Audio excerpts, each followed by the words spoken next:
금요일에서 토요일로 넘어가는 새벽, 아시안컵 8강전에서 한국팀이 써내려간 극적인 역전 드라마 덕분에 제대로 잠을 이루지 못한 분이 많으시죠? 오늘 사연의 주인공인 중국 여성도 축구 경기를 보느라 잠을 못 이뤘다고 하네요. 한국 남성분과 결혼해 한국에서 거주 중인 중국 여성의 시선으로 본 한국 축구. 어떤 생각을 했는지 오늘의 사연으로 만나보시죠. 안녕하세요. 저는 5년 전 한국 남성과 결혼해 한국에서 살고 있는 중국 여자입니다. 많은 한국 분들이 토요일 새벽 늦게까지 잠을 못 이뤘던 걸로 알고 있는데요. 저도 남편과 함께 경기를 지켜보며 새벽 내내 깨어 있었습니다. 중국이 워낙 축구를 끔찍하게 하다 보니 중국에 살 때는 경기를 제대로 본 적이 없는데 남편이 완전 축구광이거든요. 하도 옆에서 많이 듣고 보다 보니 저도 어느새 얕은 지식이나마 쌓여가더라고요. 남편도 없고 새벽에 커피를 너무 많이 마셔서 잠도 안 오는 토요일 아침, 이렇게 메일을 써봅니다. 남편이 아침부터 어디 갔냐고요? 토요일 아침마다 조기 축구를 하러 가요. 오늘은 새벽에 잠도 거의 못 잤는데 축구를 하러 나갔네요. 피곤할 것 같아 말렸는데 굳이 간다고 해서 그냥 가라고 해줬어요. 이메일을 보내는 건 남편에게 비밀인데요. 남편을 보면 유튜브로 경기 결과에 대한 일본 반응, 중국 반응 이런 것도 엄청 보더라고요. 제가 축구 전문가도 아니고 그냥 한국에 살고 있는 외국인이지만 이런 제 생각도 누군가는 궁금해하실 것 같아 솔직하게 말해보려고요. 우선 한국의 호주전 경기를 보고 어떤 생각인지 궁금해하시겠죠? 부러워요. 너무 부럽습니다. 단순히 경기를 이긴 것만 부러운 건 아니에요. 중국에 있는 가족들하고도 메신저로 이야기했는데요. 손흥민, 이강인, 황희찬, 김민재처럼 외국의 유명 리그에서 뛰는 사람들이 있는 것도 부럽고 그 리그에서 인정받고 그 리그가 있는 나라의 국민들이 사랑하는 선수들이 있다는 것이 정말 부러워요. 남편이 해외 반응들을 엄청 찾아보길래 저도 중국 인터넷 반응들을 좀 찾아봤거든요. 예전엔 반응이 두 가지로 갈라졌었습니다. 솔직하게 이야기하면 정말 부럽다. 배워야 한다도 있지만 질투에 속이 꽈배기처럼 꼬인 사람들도 있었죠. 그런데 이젠 모두 인정할 수밖에 없단 반응이 대다수예요. 중국도 발전을 위해서는 솔직해질 필요가 있죠. 인정할 건 인정하고 또 배울 건 배워야 하고요. 대부분의 중국인들은 저희 아버지처럼 자고 일어나 보면 손흥민이 중국인이었으면 좋겠다고 생각해요. 저희 아버지는 매일같이 손흥민, 이강인, 김민재, 황희찬 중 한 명만 중국 사람이었다면 소원이 없겠다며 이야기하시거든요. 일본 선수는 안 부러워하냐고요? 물론 일본도 유명 리그에서 뛰는 선수들이 있지만 한국 선수들처럼 전 세계에서 칭찬하고 좋아하고 최고라고 말하는 사람들은 없잖아요.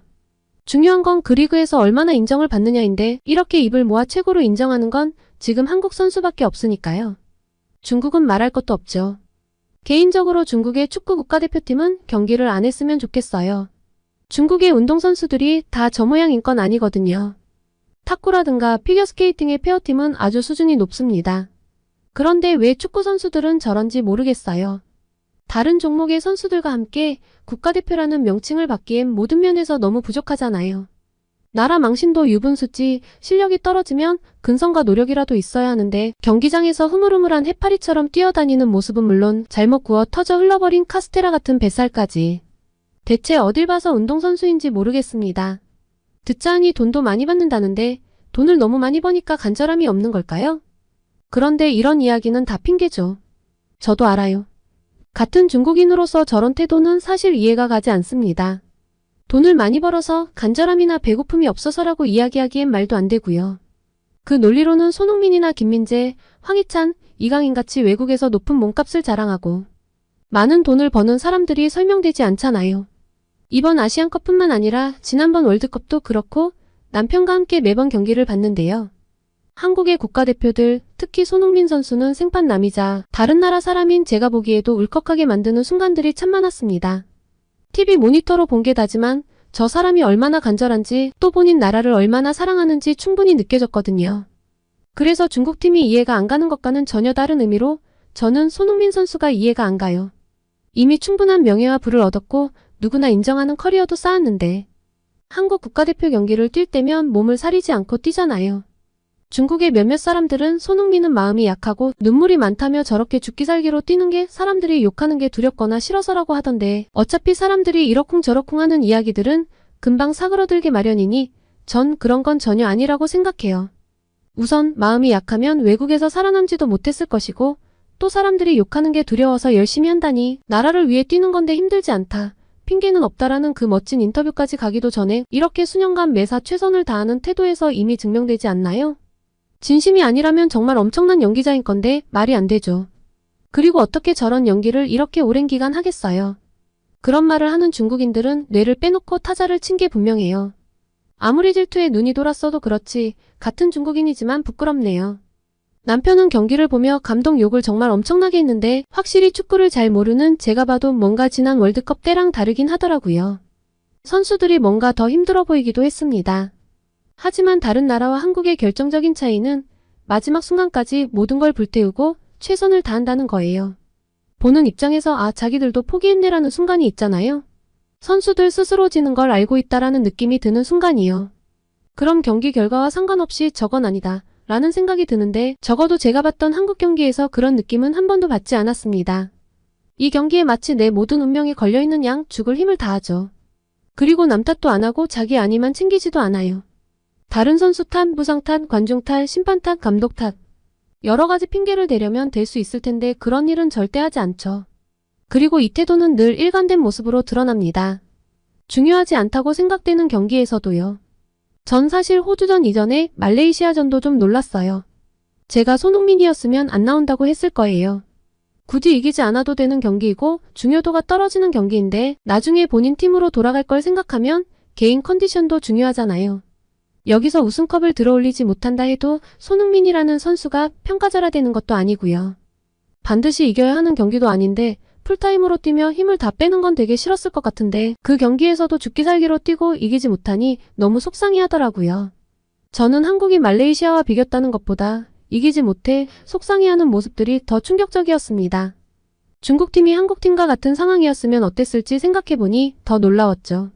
중국팀이 비겨도 올라가는 상황이고 중국보다 약팀과 경쟁을 하는 상황이라면 아무도 저렇게 열심히 뛰지 않았을 거예요. 그리고 5대0 정도로 졌겠죠? 저는 한국팀 전체가 집념과 집중력을 유지할 수 있는 데엔 리더가 큰 역할을 한다고 생각해요. 팀원들은 결국 리더의 말과 행동이 알게 모르게 큰 영향을 받을 테니까요. 리더가 이 경기는 꼭 이기지 않아도 괜찮아 라는 태도라면 팀 분위기는 점점 풀어지지 않을까요? 제가 축구를 잘하는 건 아니지만 감독이 자기 역할을 아무래도 받는 돈만큼은 못하고 있는 것 같은데 혹시 다른 선수들이 마음이 좀 풀어지고 대충 하고 싶은 생각이 나더라도 주장의 저런 모습을 보면 저절로 감화가 될 것 같아요. 가장 잘 나가고 실력이 좋은 사람이 주장인데 한없이 희생적이고 이타적이잖아요. 가장 많이 뛰고 가장 많이 노력하고 성실하고 예의도 바르죠. 저렇게 유명하고 잘 나가는 사람인데 팬들에게도 잘하고 단 한 번도 실언을 한 적이 없고요. 무엇보다 국가대표로 뛰는 것에 자부심을 가지고 또 국가의 이름을 드높이기 위해 노력하는 모습은 중국 국가대표들에게선 아마 평생 가도 찾아볼 수 없을 것 같습니다. 솔직히 손흥민은 드라마나 영화 작가들이 멋진 주인공을 만들기 위해 작가들이 다 같이 모여 머리를 엄청 써서 만든 캐릭터 같아요. 외국인이 꼬인 눈으로 바라봐도 인정할 수밖에 없는 사람이라 질투를 넘어서서 경탄을 하게 되죠. 전 정말 궁금해요. 왜 이렇게 마음가짐도 태도도 다른 걸까요? 같은 아시아권 국가인데 중국 대표팀에게서는 찾아볼 수 없는 모습이 너무 신기해서 혼자 이유를 생각해봤는데요. 한국인이라는 것에 대한 자부심, 아니면 한국 교육의 승리, 그게 아니라면 아버지 손흥정 씨의 영향. 한국 분들은 손흥민을 비롯한 한국 선수들의 태도가 다른 나라와는 엄청난 차이를 보이는 이유가 무엇이라고 생각하는지 궁금합니다. 남편에게 물어보면 손흥민 자체가 그냥 차원이 달라서 그래 라고 해서 뭔가 논리적인 이유를 알 수가 없어서요. 그리고 손흥민만 차원이 다르다고 하기엔 다른 국가대표 선수들 모두 기본 마인드 자체가 다르잖아요. 남편은 국가대표인데 경기를 거지같이 하면 안 되지 라고 하는데 국가대표이지만 경기를 거지같이 하는 중국팀을 생각하면 제게는 답이 되지 않고요. 아무래도 한국의 정규 교육과정 중 배우는 내용이 영향이 있지 않을까 하는 게 제 생각인데요. 저희는 아직 아기가 없어 한국에서는 어떻게 교육을 시키는지 경험을 못 해봤거든요. 한국은 국가에 대한 자부심을 따로 가지게 하고 책임감과 애국심을 만드는 교육이 있는지 궁금합니다. 제가 만나본 한국인들은 대다수 본인이 한국인이라는 것에 대해 굉장히 자부심이 있었거든요. 물론 이러저러하게 불평을 할 때가 있지만 결정적인 순간에는 한국이라는 테두리 안에 완벽하게 모이고 이겨내는 느낌이 듭니다. 그리고 한국인으로서 느끼는 자부심과 긍지가 무너지지 않게 다들 노력을 하고요. 한 문장으로 말하자면 위기에 강하다고 할까요? 국가대표들뿐 아니라 사실 일반인에게서도 느껴지는 특징이에요. 그게 중국인인 제가 봤을 때 일본과의 차이점이기도 하고요. 이렇게 써내려가다 보니 정리가 되는 느낌인데 교육이 아니라 민족성의 차이일 것 같네요. 일본은 시작 전에 엄청 떠벌리고 자랑하고 시작은 꽤나 잘 되는 것 같다가도 뭔가 문제가 생기면 더 버티지 못하고 아르르 무너지곤 하잖아요. 그리고 언론들은 뭔가 핑계들을 찾기 시작하죠. 그런데 한국은 문제가 생기면 더 기세가 올라가잖아요. 핑계를 찾기 이전에 스스로에게 부끄럽지 않게 하려는 모습이 가장 무섭기도 하고 대단하다고 생각합니다. 결과가 좋지 않으면 좀 심하다 싶게 질책도 하지만 그걸 받아들이고 결국은 발전을 하고요. 일본은 우리의 진짜 목표는 이게 아니고 이번은 어쩔 수 없었어. 1군이 아니었어. 라고 한다면 한국은 우리가 이래서 진 거니까 다음번에 이렇게 해야 해. 라고 하는 느낌이에요. 이건 국가대표 경기뿐만 아니라 제가 한국에 와서 회사 생활을 하고 많은 한국인들을 만나며 느낀 건데요. 익명이니 솔직하게 이야기하지만 전 한국 사람들이 얄미운 순간들이 정말 많았어요. 말로는 죽겠다 죽겠다 하지만 결과물은 늘 좋잖아요. 그런 모습들을 보며 한국인들은 겉과 속이 다르다고 생각한 적도 있었어요. 마치 자기가 못할 것처럼 말하지만 뒤에서는 몰래 노력해서 성과를 낸다고요. 하지만 한국에서 산지 5년차가 된 지금은 압니다. 한국 사람들은 진짜 죽을 만큼 노력해서 힘든 거고 그래서 아이고 죽겠다 라는 말을 많이 한다는 걸요. 머리도 좋고 센스도 있는데 날밤을 새더라도 결과를 만들기 위해 이악 물고 노력하니 죽을 만큼 힘든 것도 맞고 당연히 결과도 좋겠죠. 그리고 이렇게 죽어라 노력하는 걸 한국말로 악바리 근성이라고 하던데 이런 집념의 악바리 근성을 가지고 있는 한국인들이 솔직히 상대하기 버거웠어요. 이길 수 없다라는 생각도 많이 들어 좌절하기도 했고요. 물론 지금은 이제 상대하고 겨룰 생각을 하지 않아요. 솔직하게 한국인들의 도움을 요청합니다. 그럼 일이 더 빨라지고 좋은 아이디어도 얻을 수 있고 결과물도 좋거든요. 한국인들과는 상생을 하는 것이 좋은 선택이죠. 이렇게 순수하게 한국인들을 인정하기까지 제 속에서는 정말 많은 갈등이 있었습니다. 인터넷에서 베베 꼬인 이야기들을 하는 한심한 중국인들을 보며 한국분들이 한 번씩 화도 내고 혀도 차던데요. 부럽긴 부러운데 인정을 하자니 우리가 못난 사람이 된 것 같아. 머리와 마음이 인지부조화를 이루고 있구나 라고 생각해 주세요. 아마 조금만 더 지나면 제가 그랬듯 인정하고 받아들일 거예요. 남편 말이 중동 국가들과 한국은 상성이 안 좋다고 체력도 너무 소진을 했다고 걱정을 하던데요. 지금까지 어려운 순간들을 계속 이겨내서 여기까지 왔으니 모두 승리에 대한 집념과 갈망이 엄청난 만큼 마지막에 우승컵을 들어올릴 수 있을 거라고 생각합니다. 남편은 설레발은 필패라며 경거망동하면 안 된다고 늘 이야기하지만 전 한국인이 아니라 중국인이니 설레발이 아니라 순수한 응원이라고 생각해 주세요. 다른 나라 사람들까지 홀딱 반하게 만든 멋진 투지의 한국 대표팀 아시안컵 우승을 기원합니다. 오늘은 한국 남자와 결혼한 중국 여성이 아시안컵 호주전을 보고 보낸 사연이었습니다. 오늘의 사연 어떠셨나요? 오늘의 사연이 마음에 드셨다면 구독과 좋아요를 눌러주세요. 여러분의 구독과 좋아요는 계속해서 좋은 사연을 소개할 수 있는 힘이 됩니다. 이상 감동저장소였습니다. 제 동생은 한국이면 무조건 다 좋다고 한다니까요. 자기가 한국인이라면 소원이 없겠다는데 동생을 어쩌면 좋죠? 최근 일본 젊은이들 사이에서 한국에 대한 호감도가 올라가 K가 붙은 것이라면 음식, 드라마, 영화, 의복 등 무엇이든 인기가 정말 많다는 사실 다들 잘 알고 계실 텐데요. 오늘 사연의 주인공은 한국에 푹 빠진 동생 덕에 한국에 왔다가 놀라운 경험을 했다고 하네요. 대체 무슨 일이 있었을까 궁금한데요. 오늘의 사연 시작합니다. 안녕하세요. 저는 일본에서 대학을 다니고 있는 사키라고 합니다. 오늘은 제 이야기는 아니고 제 동생 이야기를 좀 해볼까 해요. 제 동생은 꽤나 귀엽지만 가끔은 좀 왜 저러고 다니지 하는 면도 있거든요. 공부도 곧잘하고 얼굴도 예쁘장하고 교육관계도 좋지만 딱 하나 단점을 꼽자면 초등학생 때부터 K-팝 팬이라는 것입니다. 한국 분들이 들으실 때에는 K-팝을 좋아하는 게 왜 단점이냐며 기분 나빠하실 수도 있겠지만 제가 볼 땐 단점이에요. 좀 심하게 빠져 있어서 뭐든 한국과 연결짓고 자기 꿈은 한국으로 대학을 가서 한국에서 사는 거라는데 솔직히 좀 유난이다 싶었죠.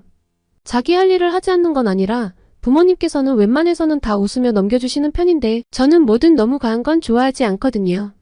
동생은 한국 연예인들을 좋아하는 건 물론 친구들하고 한국 교복까지 맞춰 입고 나들이를 하고 집에서도 한국어를 반절 정도는 섞어 쓰는 것 같아요. 외식도 매번 한국 음식점으로 가자고 난리여서 집 주변의 웬만한 한국 식당은 거의 다 가본 것 같네요. 간판에 있는 백종원 씨가 너무 익숙해져서 처음 백종원 씨를 길거리에서 만나면 알아볼 자신도 있답니다. 동생에게 꽤나 맞춰주긴 하지만 너무 유난이라서 한 번씩 잔소리를 하는데 제 동생은 언니는 너무 냉정해? 라며 제 잔소리는 그냥 넘겨버렸죠. 저는 어떻냐고요? 저도 한국에 대해서 나쁜 인상은 아니에요. 제 동생은 트와이스와 아이브를 좋아하는데요.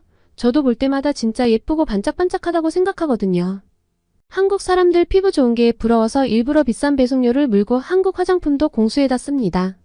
일본의 뷰티 유튜버나 인플루언서들이 아직 수입이 되지 않는 한국 브랜드들도 즐겨 쓴다고 소개하는 경우가 많아 저도 모르게 홀린 듯 사게 되더라고요. 그런데 동생처럼 한국어를 열정적으로 배우고 한국 브랜드 옷을 공수해다가 입고 한국 메들리를 부르진 않아요. 동생이 너무 유난이라 저는 반대로 좀 반감이 있었던 것도 사실입니다. 그러던 제게 어느 날 사건이 하나 생겼는데요. 바로 동생과 함께 한국에 여행을 가게 된 거예요. 혼자 가는 것도 아니고 친구들과 가는 것도 아니고 저 시끄러운 동생과 여행이라니. 동생이 작년에 기말 시험을 앞두고 전교 1등을 하면 겨울방학에 한국 여행을 혼자 가고 싶다고 했거든요. 부모님께서 한국에 보내줄 수 있는데 혼자는 안 되니 언니랑 가라고 하셨고요. 듣던 저는 싫다고 했는데 어머니께서 제 옆구리를 팍 찌르시더라고요. 동생이 공부를 꽤 하지만 영어를 아주 잘하는 편은 아니라 1등은 한 번도 못 해봤으니 아마 안 될 거라고 동기부여를 해서 조금이라도 공부를 더 열심히 하면 좋으니 저렇게 이야기를 한 건데 눈치도 없다고요. 생각해보니 한국에서 유행이라면 양잿물도 마시래라. 한국 여행이 미끼가 되어 성적이 올라간다면 그거 참 괜찮겠다 싶은 거예요. 그래서 동생에게 이야기했습니다. 전교 1등을 하면 일정 동안 나는 너가 하고 싶은 대로 다 할 수 있게 해줄 거라고요. 그로부터 일주일 뒤 저는 그 말을 뱉은 제 입을 계속 때리고 있었습니다. 진짜 동생이 전교 1등을 한 거예요. 한국어 능력시험 공부를 한다고 학교 공부를 소홀히 해서 부모님께 혼난 지 얼마 안 됐는데 대체 어떻게 된 일인지 모르겠어요. 동생은 의기양양하게 그럼 난 이제 여행 계획표 짜놓을게. 나만 따라다녀. 라고 하는데 고생길이 훤하다 싶었어요. 동생은 한국에 가면 하고 싶은 게 한두 개가 아니었거든요. 하지만 어쩌겠어요? 약속은 약속이니 지켜줘야죠. 그렇게 12월 말 저는 동생과 함께 한국행 비행기에 올랐습니다. 4박 5일의 계획표는 아주 화려했습니다. 그런데 제가 보기에는 이해가 가지 않는 것들이 좀 많았어요. 홍대와 강남에서 쇼핑하기, 카카오 프렌즈샵 가기, 한국의 소품샵 가기는 괜찮았거든요. 저도 해보고 싶었던 것들이니까요. 그런데 식당을 놔두고 편의점 김밥 사먹기, PC방 음식 사먹기 등이 버킷리스트에 올라가 있는 건 이해가 가지 않더라고요. 그리고 일본에도 카페가 널렸는데 하루에 카페를 2군데씩 가는 걸로 짜놨더라고요. 다 괜찮다 싶었는데 제가 용납할 수 없는 것이 있어 잔소리가 발사되더군요. 제가 용납할 수 없는 게 뭐냐고요? 바로 한국어 공부를 할 때 어플에서 만난 한국 친구를 만나야겠다는 거예요. 자기가 한국어 공부를 꽤 하긴 했지만 아무래도 진짜 한국 문화는 한국인과 즐겨야 한다나요. 만날 친구가 동갑내기 여자아이고 사진도 받았으니까 걱정하지 마. 라는데 어이가 없더라고요. 세상이 얼마나 험한데 요괴 겁도 없이. 그런데 동생이 진짜 똥고집이거든요. 숙소로 가는 지하철 안에서 동생에게 그렇게 어플로 만나는 건 위험하다며 엄청 잔소리를 했는데 도무지 듣질 않더라고요. 자기를 바보로 보냐면서요. 그렇게 한참 불퉁대더니 끝내 울음을 터뜨렸습니다. 한국 친구와 만나 놀고 싶어서 공부를 그렇게 열심히 한 건데 소원을 들어주면 안 되냐는 거예요. 동생의 눈물에 마음이 약해지더라고요. 그래서 만날 학생과 통화를 해보는 조건으로 허락을 해줬습니다. 그 학생은 일본어 공부를 하는 친구라서 서로 언어 교환을 하며 공부를 도와줬다고 하더라고요. 한국 친구는 제가 통화를 하자고 해서 좀 당황스럽기도 했을 텐데 언니분 걱정을 이해한다며 저희가 묵을 강남역 숙소에서 대중교통으로 오고 가기 어렵지 않은 곳에서 놀 것이고 늦지 않게 헤어질 거라며 대략적으로 무엇을 할 건지도 이야기를 하더라고요. 아주 예의가 바른 친구여서 마음이 좀 놓였습니다. 걱정하는 마음이 사라지니 한국 여행도 즐길 수 있게 되더라고요. 동생과 함께한 한국 여행은 생각보다 더 즐거웠습니다. 저 혼자 오면 이렇게까지 안 놀았을 것 같긴 한데 동생은 한국어 능력 시험 5급이거든요. 한국으로 유학을 오는 게 꿈이네라 누가 시키지도 않았는데 공부를 독학으로 했어요. 한국 유학은 상금만 따도 입학과 졸업에 문제가 없다고 하던데 혼자 매년 목표를 정하고 갱신해 나가며 5급을 따는 걸 보고 뭐 저렇게까지 공부하지? 했는데 여행을 와서 그 덕을 톡톡히 봤어요.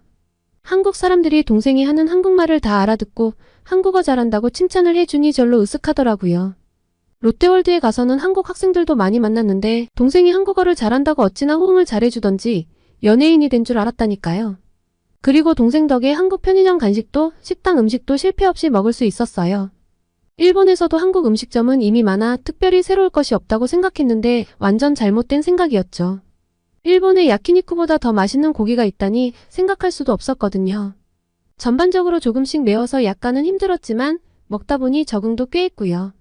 카페도 일본과는 또 다른 분위기로 왜 이렇게 동생이 한국에 푹 빠졌는지 이해는 갔습니다. 동생은 한국에 유학하면 한국 카페에서 아르바이트하고 싶어 라는 말을 종종 했었거든요. 그 말을 들을 때마다 그게 얼마나 힘든지 아냐며 핀잔을 줬는데 직접 한국에 와서 보니 한국의 카페들은 전반적으로 느낌 자체가 세련되었고 완전 핫플레이스더라고요. 아르바이트분도 너무나 상냥해서 녹아버리는 느낌이었어요. 한국인들은 기본적으로 말을 예쁘게 하는 걸까요? 화장품 가게나 옷가게는 특성상 이렇게 친절하겠지 했는데 카페 아르바이트생들이 하나같이 예쁘고 상냥해서 저도 모르게 공손해지더라고요. 이런 이미지라 동생의 카페 알바가 버킷리스트구나 하고 이해가 갔죠. 한국 여행을 통해 그동안 수박 겉타기로 알고 있던 동생의 한국 사랑을 이해도 하고 또 저도 더 한국에 빠지는 그런 순간들을 가졌어요. 동생은 그런 저를 보고 날 그렇게 구박하더니 나보다 더 한국에 푹 빠진 것 같다며 놀렸고요. 원래도 한국인들이 센스 있고 세련된 건 알았지만 직접 와서 보니까 왜 일본의 유튜버나 인플루언서들이 한국에 자주 오는지 이해가 됐습니다. 패션도 화장도 헤어스타일도 모두 한국이 한참 더 앞서 있는 느낌이었거든요. 저도 꽤나 한국식 화장을 하고 옷도 신경 써서 입고 왔는데 기세에서 밀리는 느낌이라 자꾸 신경이 쓰였습니다. 한국인들의 피부는 어떻게 그렇게 투명한 느낌이 드는지 부럽기도 하고요. 압구정과 신사동 그리고 성수동 모두 멋쟁이들이 가득해서 눈이 아주 즐거웠죠. 먹방과 카페 투어 쇼핑으로 가득했던 일정이 지나가고 동생이 자기를 믿고 보내달라고 한 한국 친구와 만나는 날이 되었습니다. 다시 또 걱정이 고개를 들었지만 한국 여행에서 제가 본 동생은 한국어도 꽤나 수준급이었고 한국 친구와 통화를 했으니 괜찮다고 생각했죠. 만나서 PC방 먹방을 하고 노래방을 가고 마라탕과 탕후루를 먹고 인생 내 컷인가 하는 스티커 사진을 찍는다니 만나서 하는 일도 10대 소녀 그 자체라 별거 없다 싶기도 했고요. 제가 걱정하지 않도록 라인으로 사진도 계속 보내주기로 해서 저도 맘 편히 한국에서의 마지막 날을 즐기려고 나갔는데요. 혼자 걷는 명동거리는 또 색다른 느낌이었습니다. 카카오 프렌즈샵에서 폭풍 쇼핑을 하고 아버지가 좋아하시는 바프 아몬드도 잔뜩 사고 길거리 붕어빵도 먹으며 즐기니 하루가 훌쩍 가더라고요. 물론 중간중간 동생이 보내주는 사진과 영상 확인도 잊지 않았습니다. 그 나이 또래는 다들 비슷한 건지 별거 아닌 거에도 깔깔대며 웃는데 제가 너무 동생을 엄하게 대했나 싶더라고요. 한국 10대들이 하는 건 다 해보고 싶고 한국 문화를 즐기고 싶다는 게 나쁜 건 아니잖아요. 친구와 좋은 시간 보내는데 집중하고 이제 사진이나 영상은 적당히 보내도 돼 라고 하고 메시지를 보내놓고는 호텔방으로 들어와서 한숨 자고 일어났습니다. 이것저것 쇼핑한다고 많이 걸어다녀서 피곤했는지 저녁 9시가 좀 넘었더라고요. 포장해온 김밥으로 저녁을 먹는데 동생에게 메시지가 왔습니다. 한국 친구와는 막 헤어졌는데 자기가 너무 귀여운 소품샵을 홍대에서 발견했다며 쇼핑을 좀 하고 갈 거라는 거예요. 그런데 휴대폰 배터리가 거의 다 돼서 휴대폰이 꺼질 수도 있을 것 같다고요. 미간이 절로 찌푸러졌습니다. 지금 당장 안 사면 죽는 것도 아니고 아무리 한국어를 잘한다고 해도 어쨌든 외국이고 해가 다 떨어진 시간에 늦게까지 다니는 건 반대거든요. 제가 동생을 너무 싸고 도는 경향이 있나 싶긴 한데 조심해서 나쁠 건 없으니까요. 그런데 밤 10시까지는 돌아와야 해? 라고 했는데 제 메시지를 읽지 않더군요. 처음엔 쇼핑하느라 바쁘니 그러려니 했어요. 그런데 밤 10시가 넘도록 출발했단 연락이 없는 거예요. 음식점도 아니고 소품이나 옷가게는 10시면 대부분 문을 닫던데 얘가 밖에서 뭘 하는 거지 싶었습니다. 참지 못해서 전화를 걸었는데 전화기가 꺼져 있다고 나오더라고요. 부모님께서 이렇게 동생을 혼자 나가 놀게 하는 걸 허락하시지 않을 거라 이번 한국 친구와의 만남은 동생과 저만의 비밀이었는데 부모님께 연락을 드려야 하나를 고민하며 초조하게 호텔방을 맴돌기 시작했어요. 제가 너무 안일했다 싶었죠. 그래도 한국어를 잘하니 안전하게 올 수 있겠지 싶어서 기다렸는데 밤 10시 30분쯤에는 정말 좀 초조해졌습니다. 더 이상 호텔방 안에서 기다릴 수는 없겠더라고요. 한국어 공부를 좀 해둘 걸 하고 후회를 하며 호텔 데스크에 홍대 입구역에서 강남역까지 얼마나 걸리냐고 물어보니 38분이라고 하더라고요. 걱정이 불붙은 종이마냥 번져나가기 시작했습니다. 우선 숙소 쪽 강남역 출구로 뛰어나가서 오고 가는 사람들 틈바구니 속 동생을 찾기 시작했어요. 얼마간 지났을까 메시지가 왔습니다. 동생이었어요. 버스를 타고 강남역으로 가는 중인데 25분쯤 후에 도착한다고요. 눈물이 왈칵 나고 다리에 힘이 쭉 풀리는 느낌이었습니다. 후다닥 버스 정류장으로 뛰어가 기다린 끝에 동생을 만났는데 한껏 꾸미고 나갔던 아침과 달리 버스에서 내리는 동생은 꼬질꼬질해지고 힘도 하나도 없어 보였습니다. 일단 등짝을 한 대 퍽 치고 호텔로 왔는데요. 휴대폰 배터리가 없으면 빨리 들어와야지 대체 왜 이렇게 늦게까지 쇼핑을 했냐며 혼을 냈죠. 동생 말로는 쇼핑을 마치고 지하철을 타고 오려고 했다고 합니다. 그런데 한국 여행 중에 시내버스를 한 번도 타보지 않아서 좀 아쉬웠다는 거예요. 그리고 쇼핑을 잔뜩 해서 짐이 많아 계단을 내려가기 힘이 들기도 했다네요. 문제는 동생이 버스를 반대 방향을 타버린 거죠. 한국에 와서 롯데월드니 명동, 압구정동, 성수동까지 정말 많은 곳을 다니는 동안 길을 제대로 못 찾은 적이 한 번도 없었거든요. 그래서 동생이 좀 방심했던 것도 같아요. 버스를 타고 피곤하기도 하고 안심하기도 해서 잠깐 졸았는데 눈을 떠보니 전혀 모르는 곳이라 당황을 했다고 하네요. 길거리도 점점 깜깜해져 가니 당황해서 그렇게 자신만만하던 한국어도 잘 안 읽히고 머리가 굳어버리는 느낌이었는데 버스 안에서 어쩔 줄 몰라 하는 동생을 보고 퇴근하던 직장인들이 하나둘씩 모여들었다고 해요. 그리고 동생이 울고 있으니 달래주고 호텔을 확인하더니 어디에서 어떤 버스를 타고 몇 정거장 후에 내리면 되는지 자세히 알려주었다고 하더라고요. 정말 친절했던 어떤 여성분은 일부러 동생을 따라 내려서 타야 하는 버스가 올 때까지 기다려줬다고 해요. 그리고 한국 버스 정류장에서 충전이 된다고 안심시켜주고 충전도 할 수 있게 도와줬대요. 버스가 금방 와서 충전이 아주 많이 되지 않아 서둘러 제게 메시지만 보내고 혹시라도 다시 꺼질까봐 더 이상 연락을 못하고 왔다고 하더라고요. 따뜻한 마음에 한국분들께 정말 큰 감동을 받았어요. 그 시간대면 야근을 하고 퇴근하던 중일 텐데 그냥 스쳐 지나갈 수도 있는 외국인에게 이렇게 도움을 주고 달래주다니. 일본이었으면 남일이니 상관하지 않고 지나갔을 거거든요. 여행을 하며 만났던 한국인들의 친절함과 상냥함은 가식이 아니라 진심이었다는 것에 큰 감동을 받았죠. 한국인들의 상냥함에는 이렇게 진심이 있어서 한류가 일본인들의 마음도 사로잡은 것 아닐까요? 동생이 정신이 없어 감사를 표할 연락처도 받지 못한 게 너무 아쉬워 이렇게라도 감사를 전해봅니다. 동생이 매번 한국 드라마, 한국 여행 브이로그들을 보며 치유되는 느낌이야 라고 말하곤 했는데 한국인들의 진심 어린 상냥함을 먼저 알아차렸었나 봅니다. 동생이 한국 미용실도 가보고 싶어 했는데 한국 미용실 예약이 어려워서 가보지 못해서 아쉽다고 하던데요. 이제 동생은 입시 준비를 해야 해서 바쁘거든요. 동생이 대학에 진학하면 다시 한국에 오자고 약속했습니다. 그때는 동선이 맞지 않아 가지 못한 더현대도 가보고 한국 미용실도 가보고 겨울이라 못한 한강에서 라면 먹기, 치킨 시켜 먹기도 하게 해주려고요. 물론 동생에게는 아직 비밀입니다. 그 전까지 저는 요새 일본 여성들의 마음을 사로잡아버린 I Love You라는 드라마를 보며 한국어 공부도 좀 해두려고요. 일본 드라마인데 여기 등장하는 최종엽 배우가 너무너무 멋있어서 요새 일본에서는 나이를 불문하고 여자들이 난리가 났습니다. 저 역시도 반해버렸고요. 한국 남자들의 스윗함을 일본 남자들이 좀 배웠으면 좋겠네요. 동생이 한국 콜릭을 세모눈을 뜨고 바라봤던 저지만 역시 한류가 일본을 이렇게 사로잡아버린 건 어쩔 수 없는 흐름인가 봐요. 저도 이 흐름에 올라타버린 만큼 이제 마음껏 즐겨보려고요. 내년 봄 다시 한국을 방문하고 전하고 싶은 이야기가 있다면 메일을 또 보내겠습니다. 오늘은 일본 MZ세대를 사로잡은 한류와 관련된 일본 자매의 사연이었습니다. 오늘의 사연 어떠셨나요? 오늘의 사연이 마음에 드셨다면 구독과 좋아요를 눌러주세요. 여러분의 구독과 좋아요는 계속해서 좋은 사연을 소개할 수 있는 힘이 됩니다. 이상 감동저장소였습니다.